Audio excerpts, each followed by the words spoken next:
Military families in Kentucky prepare to welcome home loved ones from overseas. The plan was to have a reception for them, and then those soldiers would be reunited with their families and friends. At the same time, at a small Canadian airport,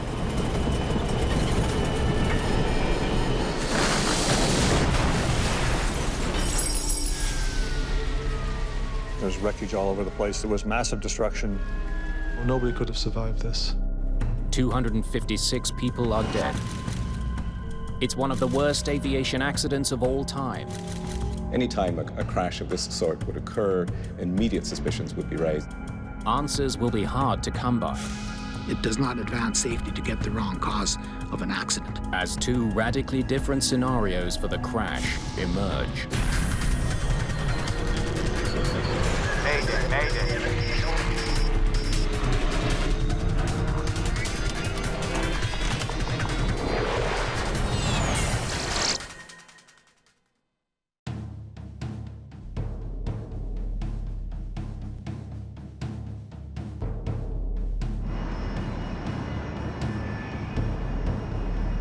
Arrow Air Flight 1285 is nearing the end of a 10,000-kilometer journey from Egypt to the United States.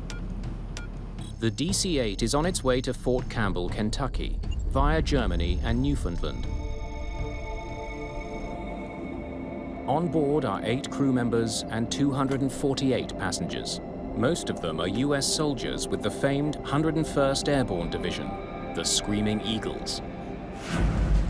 That division fought through World War II, through D-Day and the Battle of Normandy, dropped in behind the German lines, has really marked its place in history. I think everybody who serves in that division has a special loyalty and a special feeling about the division and being part of it. They had been in the Sinai for 5.5 months. So I'm sure they were anxious to get back to friends and family and to enjoy the holidays. To bring the soldiers home, the military has hired the charter carrier Arrow Air. It was not unusual to do that back in the 70s and 80s, where the government would contract with the civilian airlines to transport troops in and out of the country. At 5:30 in the morning, the Douglas DC-8 lands at Gander International Airport on the eastern edge of Newfoundland, Canada. They had to refuel in Gander before they could complete the flight into Fort Campbell, Kentucky. Okay, guys, I'd like to be refueled, checked, and wheels up in 90 minutes. Roger that. Captain John Griffin has been an Arrow Air pilot for 4 years. He's also a flight instructor for the airline.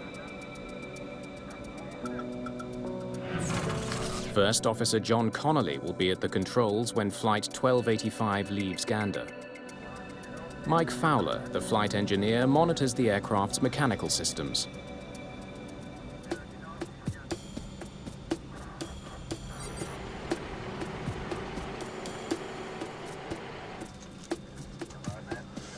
Okay, you want to give her the once-over? While the pilots run through a series of pre-flight checklists, the flight engineer steps out to inspect the plane's exterior. He'll look for any damage to the fuselage or engines and check for buildups of ice on the plane.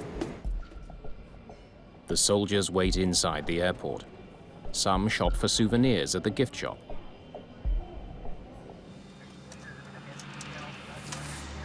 Anything?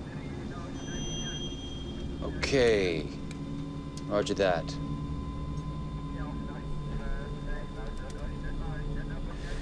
All right, 15,538 gallons, 101,000 pounds. Passengers and cargo unchanged. Weight's confirmed? Okay. We're good to go.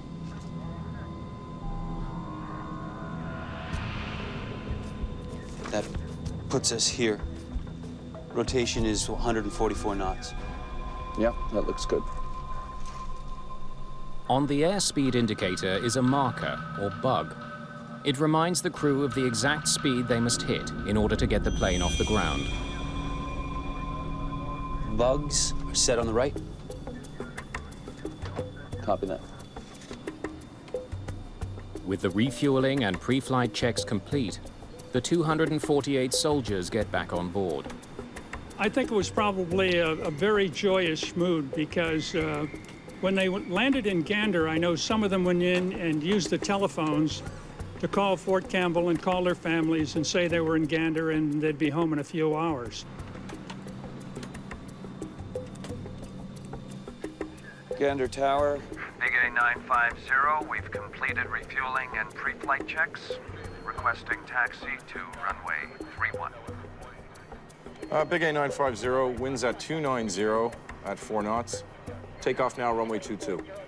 A last-minute change puts Arrow Air on a different runway than originally planned. 9,900 feet, take off to the south, we're good. Copy that, Gander, runway 22.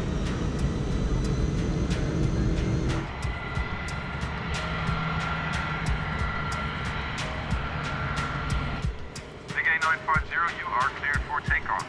Merry Christmas. Roger that, Gander Tower. And a Merry Christmas to you, too.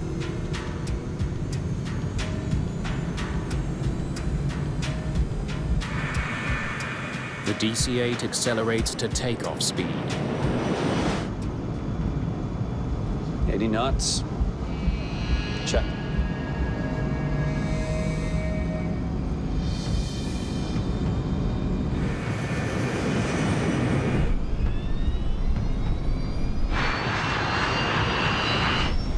B1. Rotate.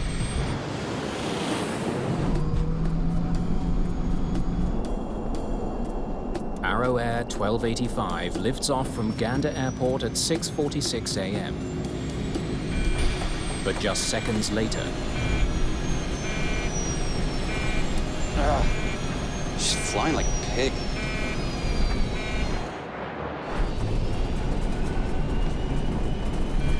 Positive rate. Negative.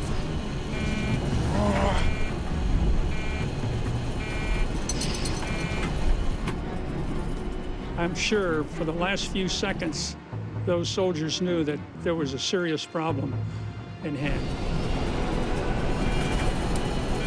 What's your altitude? Pull up. Come on, airspeed. Airspeed. Watch the trees.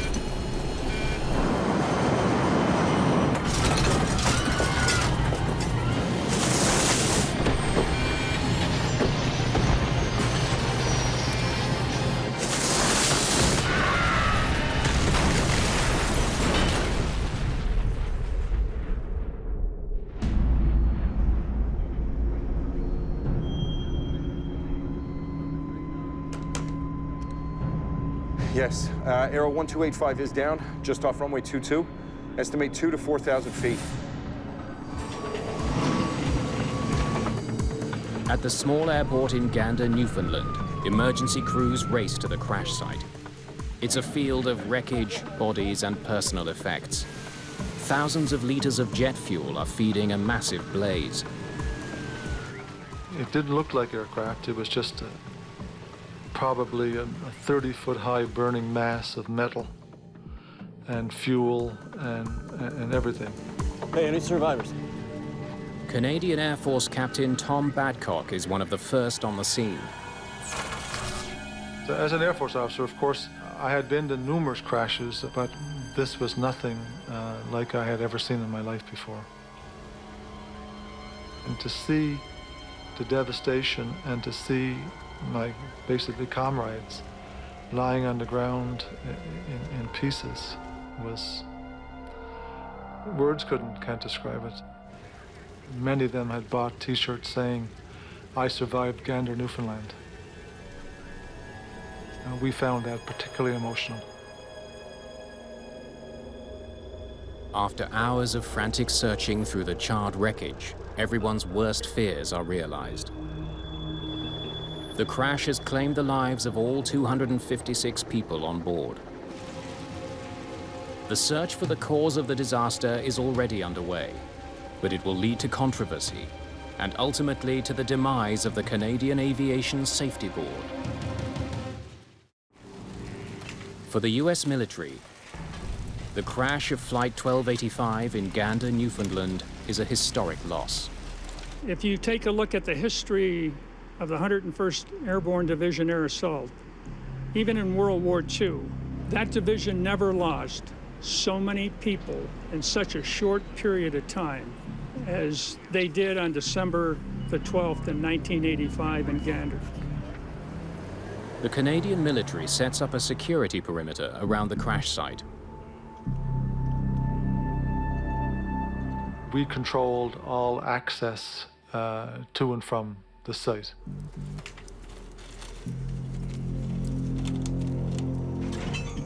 The RCMP asked me if I would identify an object which they thought to be strange. Never seen a casing like this before. And he said, does this have any kind of a chemical or a nuclear connotation? And I said, no, I have no idea what it is. The find raises suspicion about what was on the flight. Certainly it's possible that Aero Air could have been carrying things either that it shouldn't have been carrying or that weren't on any kind of cargo manifest. David McNair is an investigator with the Canadian Aviation Safety Board. There are aircraft parts everywhere, and you immediately became aware that it was going to be hard to find things that you needed to find. McNair is joined by colleague Peter Bogue.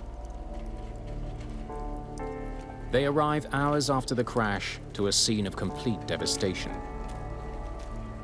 The sights and smells, it's always unpleasant, but you just have to. You have to do this part of your job. The terrible scale of the crash quickly makes headlines around the world. It will have a tremendous impact on this division. This is not only a sad day for the 101st Airborne, but a sad day for the nation. Most of the young men and women we mourn were returning to spend the holidays with their families. You do not grieve alone. We grieve as a nation, together. As together we say goodbye to those who died in the service of their country. There is just no way that I can express to you how tragic that was, with the loss of so many people in that one plane crash. The Americans were really suffering in terms of military losses just 2 years prior to the crash of the Aero Air flight. The United States had lost a large number of soldiers in a suicide truck bombing in Beirut. So the losses, in a sense, were mounting, and although the numbers these days might not strike us as extraordinary, they certainly were extraordinary at the time. It wasn't just some assortment of soldiers, a large number of them from one of the leading American military units in the American Army. You know, all of this raised, if you like, the symbolic stakes quite apart from the casualty toll of the loss of life that occurred. Investigators immediately interview the Gander ground crew and get some intriguing information. Morning. Did you see the flight engineer inspect the aircraft? But they did not de-ice the wings before taking off. Yeah, we picked up a little bit of ice coming in. We're good to go.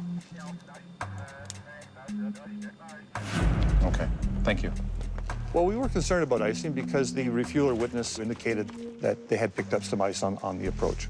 Coming in from the north. They turn to meteorological reports for the early hours of December the 12th. In early morning, it was very, very icy. And it had been severe freezing rain. They flew in during the time that the forecast was for icing. McNair and Bogue wonder if the crew of Flight 1285 may have made a serious error by not de-icing. They check to see what other planes flying out of Gander did that morning. There were 2 other takeoffs this morning. One de-iced, one didn't. And we noted there was one Boeing 737 that departed that picked up quite a bit of ice on its departure, and that was an indicator to us that the probability of icing accretion or ice gathering on the aircraft was quite high. But the other aircraft, a British Aerospace VC-10, had been on the ground for 50 minutes and did not de-ice. It got off the ground safely. And they took off within 2 hours of each other. Ice cannot have been the only factor in this crash. Big A 950, winds 290 at 4 knots. Takeoff now, runway 22. In search of other factors, they consider the last-minute runway change. Copy that, Gander, runway 22. Not the runway they were expecting. But they quickly conclude that the alternate runway could not have had any bearing on this crash. Runway 22 is the longest runway at Gander, so in fact it gave them the best margin for performance. Investigators examine and document the crash site, trying to determine the trajectory of the plane as it went down. This was a very heavily wooded area, and as it got closer to the ground, it started clipping the trees.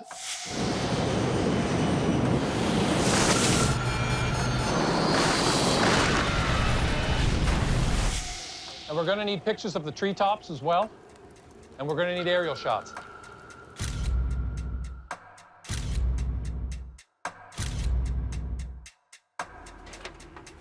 But what they need most of all is the information from the plane's 2 black boxes. They could hold the key to understanding what doomed Flight 1285. But as soon as they're recovered, McNair sees a potential problem. We were disappointed to see with such an old recorder, an old foil recorder, as they really just don't give enough information to the investigators. Well, send them off to Ottawa and we'll see what we've got. The older design of FDR engraves data on a slow-moving roll of stainless steel foil. Though the foil is fire-resistant, it can record only 4 flight parameters, such as airspeed and altitude. The newer digital flight recorders can record hundreds of parameters.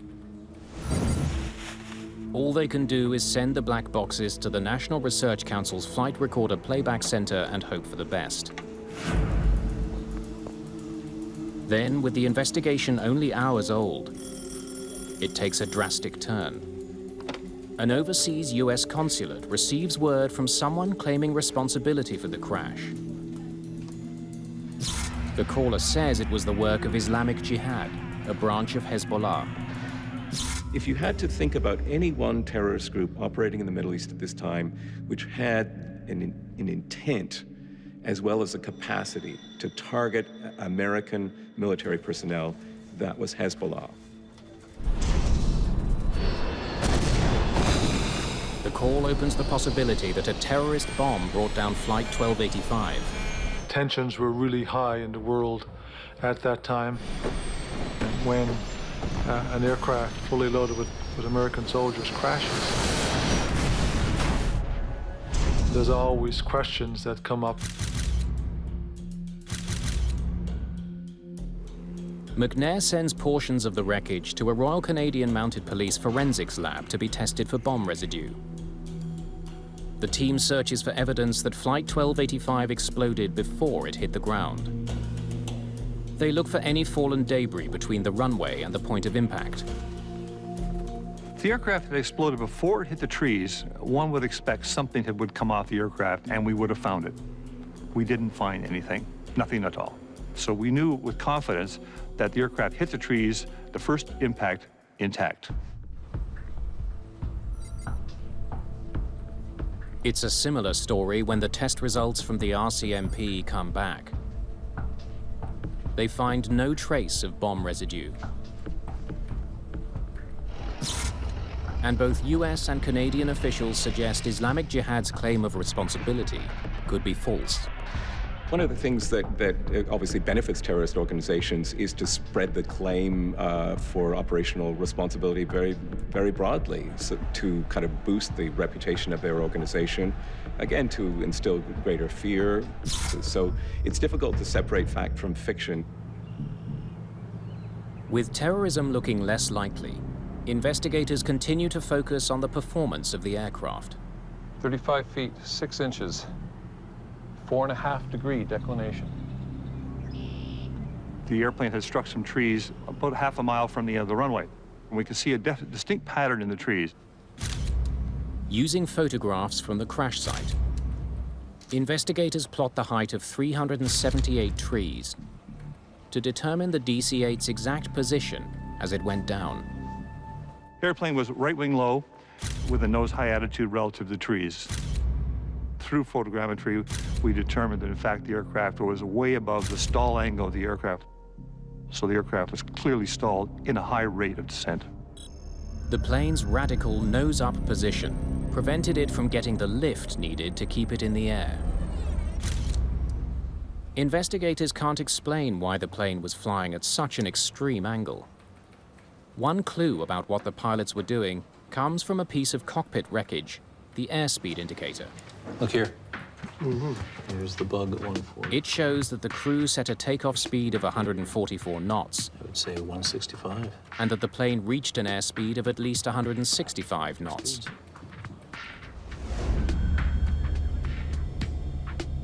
Bugs set on the right. Copy that. Investigators hope that a much more detailed picture of the pilot's last moments will emerge from the cockpit voice recorder. But they're in for a disappointment.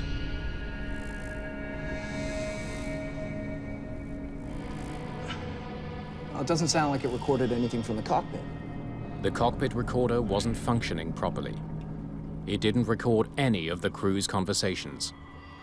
With the absence of cockpit voice recorder, we don't know exactly what the crew was doing or what they were facing. Their hopes now rest with a flight data recorder. Even this rudimentary recorder would have got some indication to show what speeds they rotated at. What warning lights, if any, were they seeing? What was the reaction? All these things are extremely valuable. But it turns out to be only marginally more useful than the cockpit voice recorder. The recorder for the Aero Air accident was extremely limited. We were able to determine, first of all, speed, a little bit of altitude, and heading of the aircraft. And there was no indication on there of engine power, bank angle, pitch angle. The flight data recorder tells investigators that Arrow Air 1285 began its takeoff roll and increased to a speed of 167 knots. Liftoff occurred 51 seconds from the start of the roll. 2 seconds later, the speed began to decrease. Come on, airspeed! Airspeed!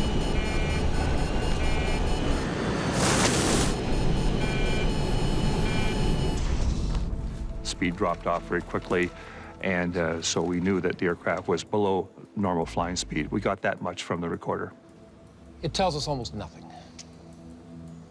But a closer look at the flight data does reveal a potentially valuable clue. The distance needed to get to takeoff speed was longer than the pilots had planned for. We looked at the acceleration distances, and it took a little bit longer than expected. 4,300 feet, 100 knots. 6,300 feet, 144 knots. They should be lifting off now. Investigators discover that liftoff occurred some 4 seconds later, or more than 1,000 feet further than it should have. 8,000 feet, 167 knots. Extra 1,000 feet to get off the ground. Why did it take them so long? B1. Rotate. They used the full power, and we would expect them to rotate a little earlier, take off a little earlier. The longer than normal takeoff supports the original theory that ice on the wings played a role in the crash. But investigators know that can't be the whole story. Icing itself is not necessarily the only thing that happened. Accidents don't just usually have one item, they have several items. Determined to find out what else besides ice on the wings contributed to the crash, the CASB turns its attention to the plane's flaps. For the DC-8, the optimal flap setting for takeoff is 18 degrees.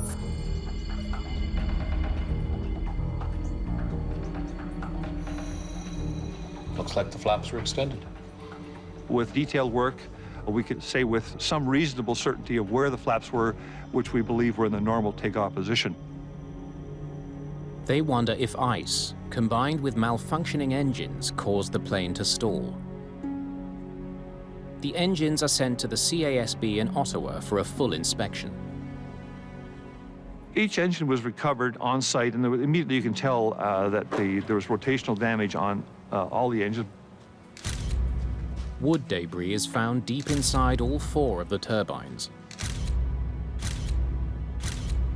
A lot of tree debris. It means the engine was running when it hit the trees.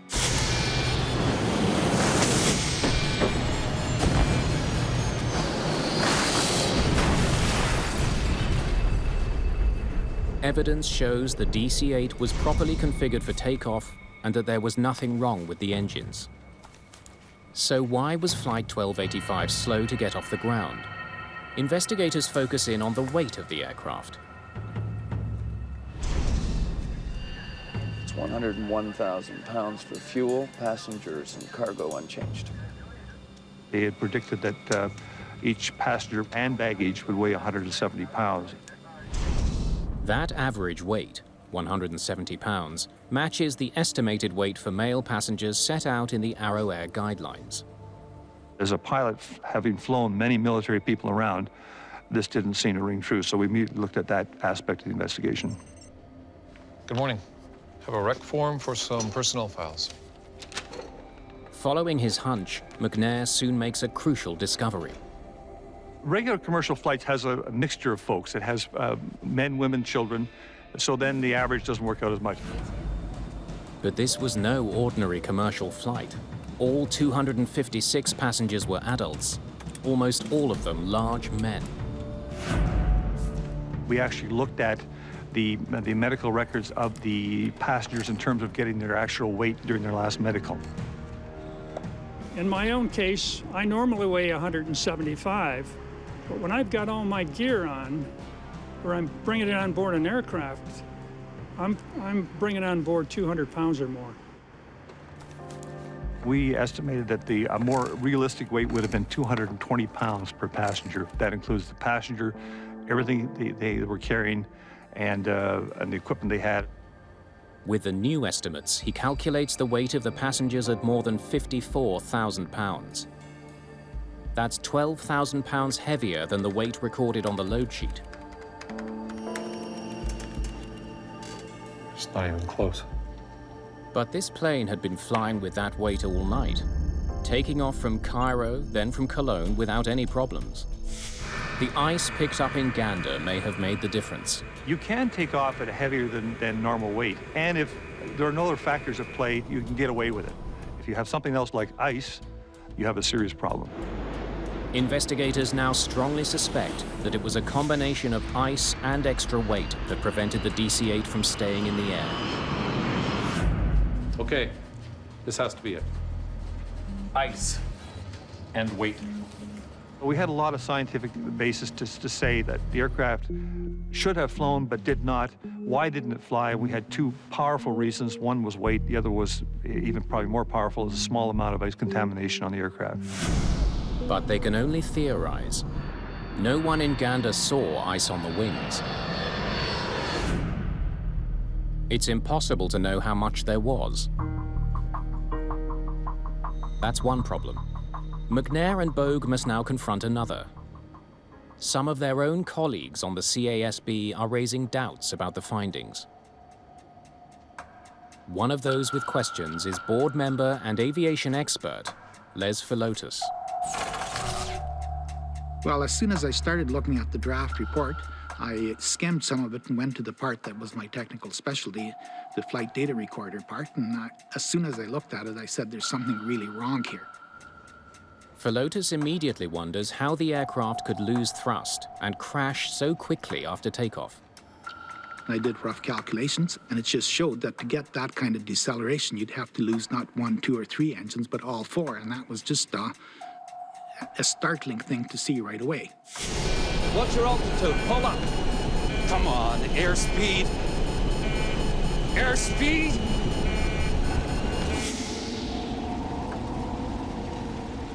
They said the aircraft would, I believe the exact phrase was, destroyed by a fuel-fed fire. The early reports, everybody who was around there mentioned the massive explosion and the mushroom cloud. See this thing coming come across the front of the truck and it was like a flame on the bottom, eh? Two truckers on the highway were almost under the flight path when the aircraft passed over, and they both said they saw fire on the right-hand side. US Army officials deny there was any unreported or classified cargo on board Arrow Air 1285. But Philotas has reason to doubt that claim. When the troops' equipment was loaded on board, there were some of these big boxes. What could have been on there, and we couldn't get any answer. There was no cargo manifest, and it was another contentious question that was never settled. Not much attention clearly was paid to security procedures, and you know, this was a different time, admittedly, but still, I think the lack of security at Cairo at the airport as the soldiers came on board the Arrow Air flight for the return journey, I think anybody would have to regard it as shocking, even for the time, and it's the kind of thing that would never be allowed to happen today. Philotas joins those speculating that Arrow Air Flight 1285 was the victim of a terrorist plot. Was it Hezbollah? Did it have any kind of European connections? And the big question, but always in the back of American governmental and security authorities' minds, is there a Cold War dimension to this? Are the Soviets involved? The testimony you're about to give will be the truth, the whole truth, and nothing but the truth, so help you God, I do. Please be seated. Some now wonder if Arrow Air 1285 was at the center of the biggest global scandal of the time, the US plot to illicitly provide Iran with arms in exchange for American hostages. Arrow Air was indeed one of the airlines that assisted a covert operation that was being mounted at the time out of the Reagan White House by a famous individual by the name of Colonel Ollie North. And the Iran-Contra business was very tangled in a very peculiar covert operation. It was not a thin, tiny layer of ice on the wings. Philotas points to photographic evidence to prove his case. My colleague made a trip out to Gander and went to the RCMP photo lab there, where they had literally thousands that they took on the crash site.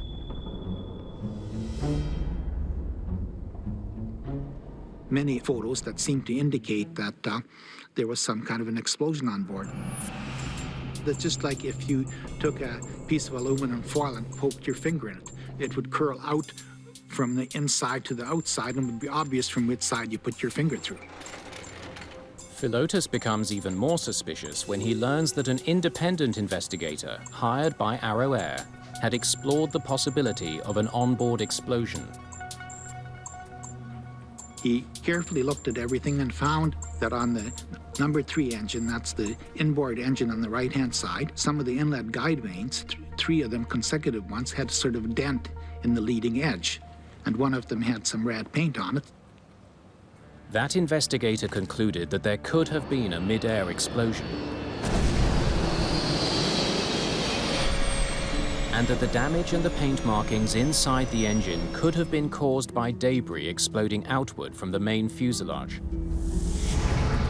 Another key piece of information for Philotas comes from the post-mortem examination of some of the 256 victims. Autopsies indicate that there were extremely high levels of carbon monoxide in their blood.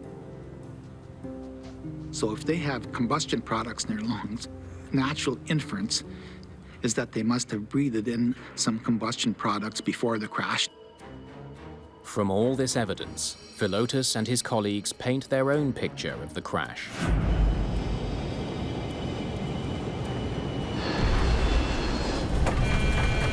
Hell was that? Smoke! Smoke in the cockpit! Smoke!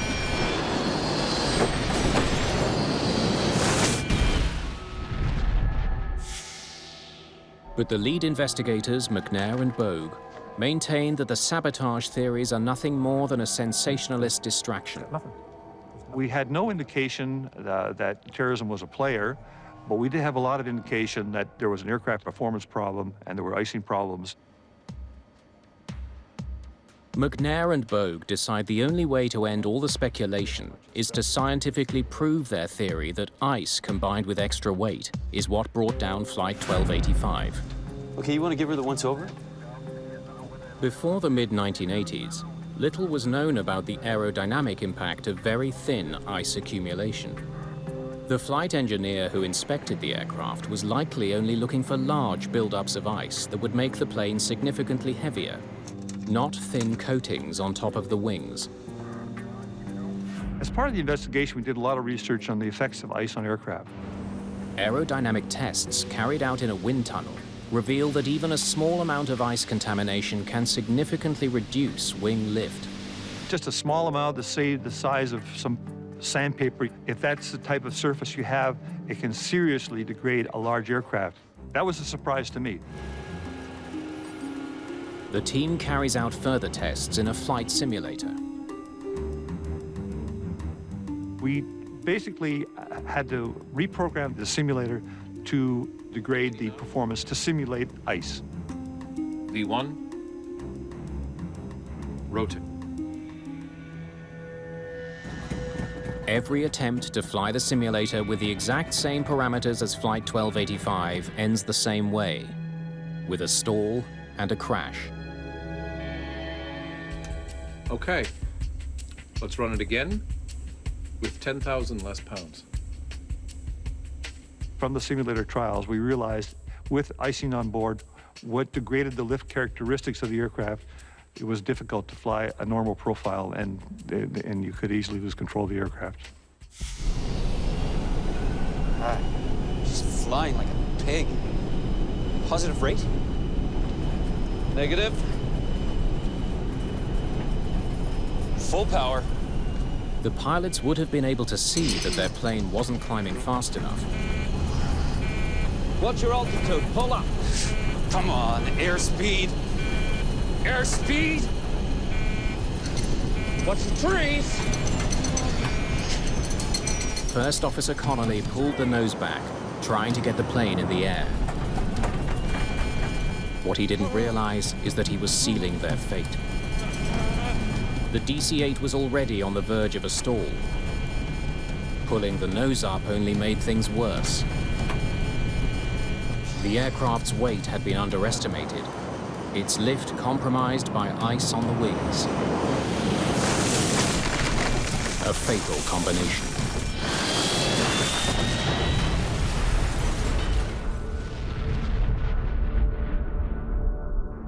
If you take one of the factors out, if you take the ice out and have the same weight, maybe you won't have the accident. If you take out the heavy weight and still have the icing, maybe you won't have the accident.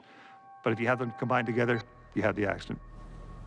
As for the suspicious paint markings found inside the engine, McNair determines they came from a front-end loader used to clear debris at the crash site.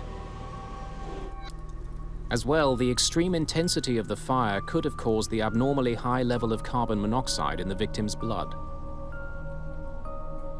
Even the truckers' accounts of pre-impact flames can be explained. If you have an airplane flying at high angle of attack, where it's in the stalled regime, typically or often you will have flame coming from the engine because of compressor stall. As for the terrorists' capability to pull off such a complex, brazen attack, there is significant doubt. Could they have done it? In terms of intent, yes.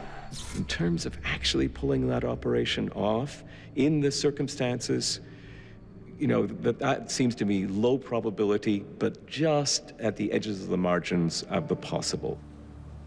There was a lot of controversy, which we just basically had to deal with in terms of keeping on with our job, because the investigation is not an emotional issue, it's a scientific issue. So we basically had to stick with science. We didn't see any evidence of any other kind of explosion. We only saw the evidence of an explosion caused by impact and the aircraft breaking up. McNair believes his conclusion carries an urgent warning for the entire airline industry. A lot of people have a hard time believing that a little tiny bit of ice on a large wing will have a big effect, but it does. After nearly 3 years of painstaking research and investigation, the Canadian Aviation Safety Board is ready to release its report. But what is supposed to provide answers and prevent similar accidents instead ignites a storm of controversy. The ice theory is flat out wrong. CASB investigators believe they have a convincing report that explains the complex cause of the crash of Flight 1285. I was hoping that, as all investigators do, when the final report came out, that in fact the safety message would be out there and would be accepted. But 4 of the 9 members of the board disagree with the report's conclusion. This investigation appears to involve a cover-up. It's impossible that ice would have been a factor. Crash investigators are, they're always under pressure to come up with an answer sooner than they would like. And sometimes, depending on the intensity of that pressure, can perhaps create crash investigations which are less than satisfactory. The dissenters take the unprecedented step of releasing their own minority report, citing an onboard explosion as the cause. We had extremely difficult time in putting out our dissenting report. We were given a very restricted time, and then there was an attempt to suppress it. I was asked the question outright, well, what do you want to do? Do you want to try to save your job, or do you want to get the truth about this accident? My answer was, well, I want to save my job by getting at the truth. It was quite unusual to have a dissenting report written with photographs. I don't see merit in it. I totally don't understand why it was issued in the first place. Why would you come up with this? What's the scientific basis for it? There is no science. Okay, look. Paint transfer means nothing. The crew blood samples means nothing. The pedaling is meaningless. Therefore, you have no evidence of terrorism. This proves nothing.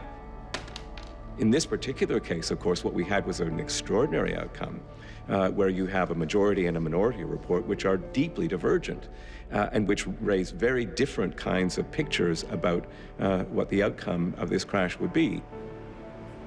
I think it's very tough for families and friends not to have final closure on something. There was really no definitive answer to what caused that crash. If I was a family member, I'd have questions too. But on March the 10th, 1989, while the controversy continues to swirl, there's tragic evidence that McNair and Bogue's message has not been heard. In Dryden, Ontario, in wintry conditions, the crew of a Fokker F-28 elects not to de-ice.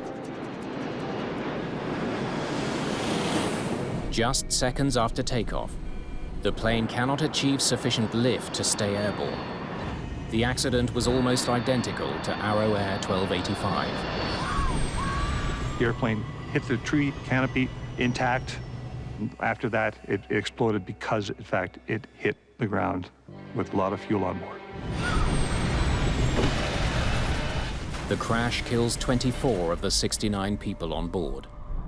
It was pretty clear from Dryden that icing or snow may have been a factor in this as well. If only the investigators' warning had been heard, the tragedy in Dryden may never have happened. The fact that there was a lot of controversy around this investigation was very unfortunate because basically it took away from the safety message. Aircraft, like the DC-8, are very vulnerable to icing contamination. That message was lost because of the controversy in the bomb theory. But those who held firm to the bomb theory stand by their actions. It does not advance safety to get the wrong cause of an accident. The real safety message is that you have to get at the truth, and the truth and the facts of this accident were never finally established. The controversy over this investigation spelled the end of the Canadian Aviation Safety Board. It was scrapped and later replaced with a new, better regulated agency. We learned a lesson that cost a lot of people their lives, and that lesson didn't get passed on to other people, and other people lost their lives. That's the sad part for me. I know in my own case, if I really didn't know all the answers and I had lost someone in that terrible crash, I wouldn't be satisfied.